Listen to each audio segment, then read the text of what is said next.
اللہ کے نبی ارشاد فرما رہے ہیں آج کے بعد تو بھائی یہ ایپ جس میں توبہ کر لے، یہ سوچ لے پکی توبہ کرے.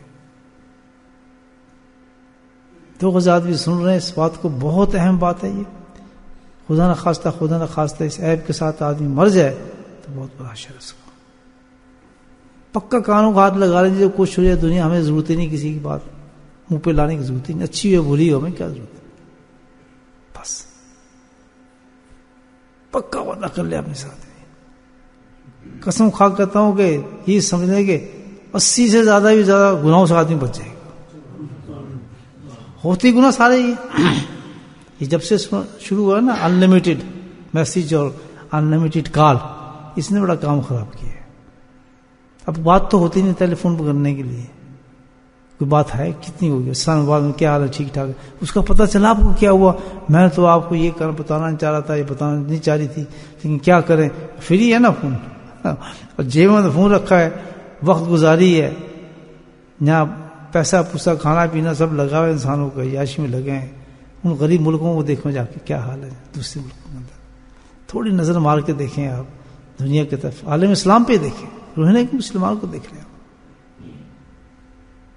اللہ کا شکر کریں، اللہ کی نعمتوں پہ ہمیں تو شکر کرنا چاہیے، بجائے وہ جو نعمتیں دیں وہ غلط استعمال کریں. ہم بس انلمیٹڈ کالوں کو استعمال کر رہے ہیں بلا وجہ کے اندر. سوچیے 2 منٹ کے لیے بات کر کے آ رہا ہوں، اس میں قرآن حدیث کیا بتاتا ہے. گھروں کے اندر فساد، جھگڑے، لڑائیاں، مصیبتیں، پریشانیاں، یہ ساری اس وجہ سے آتی ہیں. کتنی بڑی سزا ہے یہ آپ دیکھیں. اللہ کے نبی صلی اللہ علیہ وسلم فرماتے ہیں کہ جو شخص کسی کے اس حال میں تذلیل کرے گا، اس کو رسوا کرے گا، جبکہ ایک آدمی بیچارہ گرفتار ہے، اس کی ہتک ہو رہی ہے، اس کی بےزتی ہو رہی ہے، ایسا معاملہ ہو گیا اس کے ساتھ، تو اللہ تعالیٰ فرماتے ہیں کہ پھر کیا ہے. عجیب بات ہے کہ جب اس کے ساتھ یہ حالات ہوں گے، وہ مجھ سے مدد مانگے گا تو میں اس کی مدد نہیں کروں گا. اللہ اور کریں اس حدیث پہ کیا فرما دیا، بڑی زبردست بات فرمائی ہے کہ جب اس کے ساتھ یہ حالات ہوں گے تو پتہ ہی چلتا ہے اس حدیث سے کہ جس نے جب کسی کے ساتھ ایسا کام کیا ہے تو اس کے ساتھ بھی یہ کام ہوگا ضرور. اللہ کے نبی فرما رہے ہیں کہ تو جو لگا ہوا ہے نا اس کے ساتھ، اس کی باتوں کو کر رہے باتیں، یہ جو حدیث کتنا بڑا جھنجھوڑا ہے کہ کل اگر تیرے ساتھ یہ ہو گیا ہوگا تو پھر تجھے مدد دینے والا کون ہوگا، کیونکہ تو اپنا تو پتہ تم نے صاف ہی کر لیا ہے. کیا مانگے گا رب سے تو؟ میں تو آج ہی کہتا ہوں، اللہ تعالیٰ کہتا ہے کہ تجھے مدد تیرا رب نہیں کرے گا. پھر یہ کام کر رہا ہے، دوسرا آدمی اچھی بات سنتا ہے تو ایک دم نعرہ مارتا ہے سبحان اللہ. فرق کیا ہے؟ یہ فرق میں آپ کو بتا رہا ہوں. یہ دو انسانوں میں فرق کیوں ہو جاتا ہے؟ فرق اس لیے ہو جاتا ہے کہ جو ایسے انسان ہوتے ہیں جو اللہ کی تعریف میں چلے جاتے ہیں، ہر بات میں کسی کا فکر نہیں کرتے، یہ وہ لوگ ہوتے ہیں جنہوں نے اللہ کی مرضی کے مطابق اپنی زندگی کو ڈالا ہے اور اپنے آپ کو ویسے بچایا ہے جیسے کہ اللہ کے رسول نے کہا ہے کہ تم کسی نیک بندوں کی صحبت میں بیٹھو، مجلس میں بیٹھو، اچھے لوگوں کے ساتھ وقت لگاؤ، جماعتوں کے ساتھ جاؤ، تبلیغ میں بیٹھو، ماحول میں بیٹھو. جو لوگ اس طرح بیٹھتے ہیں، چلتے ہیں، ان لوگوں وقت گزارتے ہیں، ان کی زبان سے پھر اور کچھ نہیں نکلتا، پھر کیا نکلتا ہے؟ سبحان اللہ. بس یہ فرق ہے کہ انہوں نے اپنی زندگی کو سمجھا ہے.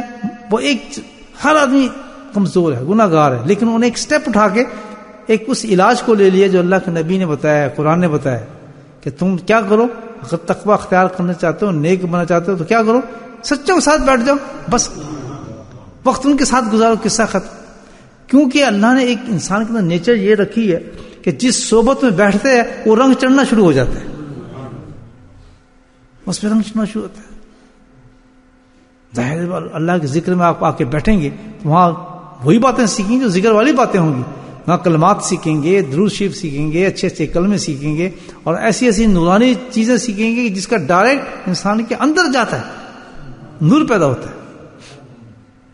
جب نور آ جائے گا تو اس کے پاس ٹائم ہوگا ٹیلی فون لے کے چغلیاں کریں. یہ وہی لوگ کرتے ہیں جنہوں نے اس فارمولے پر زندگی کو استعمال نہیں کیا، نہ کسی اللہ والے کے پاس بیٹھتے ہیں، نہ ان کے ساتھ جڑتے ہیں، نہ اچھی جگہوں پہ جاتے ہیں، نہ کوئی باتیں سنتے ہیں. اور جناب وقت ضائع کرتے ہیں تو کیا ہوتا ہے پھر شیطان کے ساتھ غلبے آتے ہیں, پھر وہ ایسے ایسے گناہ اللہ تعالیٰ ان سے کرا دیتا ہے. اور قرآن کو سمجھنا, وہاں تمہیں علاج ملے گا. تو یہاں قرآن گارنٹی دے رہا ہے کہ دجال کا زمانہ بھی آئے گا جو سب سے بدترین زمانہ ہوگا دجال کا, اور اس سے بڑے بڑے آئیں گے, یوج موجود بھی نکلے گا, وہ بھی نکلیں گے, بڑے بڑے زمانے بھی تو آنے والے ہیں. تو کون بچے گا؟ اللہ کہتا ہے اس تک کے لیے بچنے کا میں نے تمہارا انتظام کر لیا. کون سے لوگ ہیں جو بچیں گے؟ تو وہ لوگ جو اللہ کا ذکر کرنے والے ہیں. اللہ گارنٹی دے رہے ہیں ہر ماحول کی, ہر زمانے کی, ہر فتنوں سے, ہر چیز سے بچنے کے لیے کہتا ہے کہ تم ایک کام کرو. دجال بھی آ گیا اور تم نے ذکر شروع کر دیا, ذاکر جو ہوگا وہ دجال کے چکر میں نہیں آئے گا. دجال اس کے چکر میں, دجال کے چکر میں نہیں آئے گا. سب سجدے کر رہے ہوں گے, وہ کہے کیا میں مار نہیں سکتا, میں خدا مار سکتا ہوں. وہ آدمی کو پکڑے گا, مارے گا, زندہ نہیں کرتا, اس کو زندہ کر دے گا. آسمان سے بارشیں برسائے گا, زمینوں کو اگا دے گا. اس کے واقعات پڑھیں آپ دجال کے, ہر کچھ کرتا چلا جائے گا وہ. اور شکل بھیانک ہوگی اس کی, ایک آنکھ ہوگی اس کی سفید آنکھ انگور کی طرح, بد شکل ہوگا, اور کہہ رہا میں خدا ہوں. اللہ نے فرمایا کہ سنو غور سے کہ وہ تو ہو گئی کانا کہ تم کیسے سمجھتے ہو ناؤز باللہ اللہ تعالیٰ اس شکل کیا ہے کوئی. لیکن کیونکہ اللہ کے ذکر سے, اللہ کی معرفت سے بندہ اتنا دور ہوگا, اتنا اندر سے کمزور ہوگا کہ نہیں جی یہ تو سب کچھ دکھا رہا ہے. جس طرح آج بھی کرتے ہیں نا, نہیں جی نہیں یہ تو بڑا پیر ہے جی, یہ تو بڑا اونچا پیر ہے, یہ تو بیٹے دے دیتا ہے, فلاں کر دیتا ہے, یہ تو یہ کر دیتا ہے, اور جناب اس کے پاس جاؤ تو بس یہ جنات نکال دے. کرتے ہیں یا نہیں کرتے؟ کیوں؟ اس لیے کہ اندر کمزور ہے ہمارا, توکل نہیں ہے نا, اللہ کا ذکر جو نہیں. یہ ذکر جو ہے نا بھائی, یہ کوئی ذکر اس لیے نہیں کرتے کہ وہ بزرگ بن جاؤں یا کوئی پیر بن جاؤں, یا یہ تو ذکر اللہ نے علاج بتایا. یا ایھا الذین آمنوا ذکر کثیرا وسبحوہ بکرۃ واصیلا هو الذی یصلی علیکم وملائکۃ لیخرجکم من الظلمات الی النور. ہم تو گھنٹی دے رہے کہ جس خرافات میں تو گھسا ہوا ہے, شرک کرتا پھرتا ہے, بدعتیں کرتا پھرتا ہے, لوگوں کو خدا بناتا پھرتا ہے, لوگوں سے تو مانگتا پھرتا ہے, لوگوں کی طرف تو چلتا ہے, جو خوشبو کے ذکر کر, میں تجھے ان دونوں سے نکال کر نور کی طرف لے آؤں.